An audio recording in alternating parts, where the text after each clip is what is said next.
Žbe, 120 minut bitke še ni dalo zmagovalcev, potem pa ste vi stopili na sceno. Kako je bilo v Bački Topoli?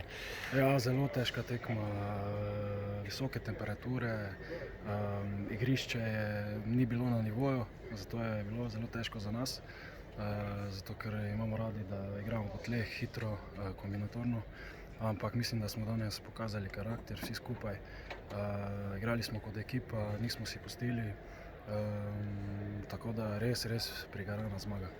Med 11 metrovkami je bil tak pravi pekel, tam vam za hrbtom iz tribune, marsikaj so vam vzklikali, vas malo tudi provocirali, ampak ste potem kar vrnili.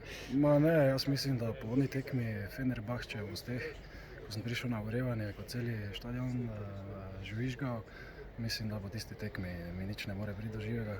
Tako da se jim nasmejim in se dalje koncentriram na tekmo. Ste bili pripravljeni na to, kam bodo streljali, predvsem Nikolić in pa Ivanović? Ne, sam instinkt, potem vmes malo menjal taktiko in je bila zelo uspešna. Kako ste pa spremljali strelce mariborske, vsi so bili natančni?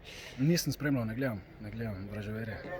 Ste potem po reakciji publike vedeli, da... Ja, sem pa zelo vesel, da smo vsi zadeli. In seveda jaz mislim, da popolnoma zasluženo napredovanje. Sicer do teh 11 metrov, ki je bila kar dolga pot, Vojvodina je imela kar nekaj priložnosti, na drugi strani tudi Maribor, sicer malo manj, ampak vseeno. Ja, kako ste videli? Igra ni bila nekako za gledalce, ampak saj pravim, bila je zelo težko, zelo fizična tekma. Mogoče na trenutke bi mogli malo umiriti igro, da ponovno vsilimo naš stil. Ni se dalo, zato smo toliko bolj trpeli, ampak saj pravim, na koncu smo bili poplačani, tako da se zelo veselimo napredovanja.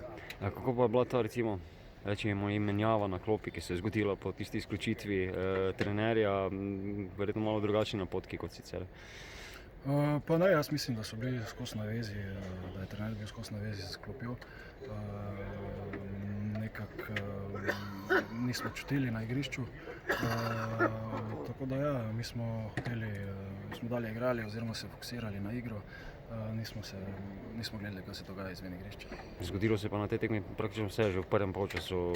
Gol, ki najprej ni bil priznan, pa potem priznan, potem izključitev trenerja, potem Josip Iličić z igrišča zelo hitro.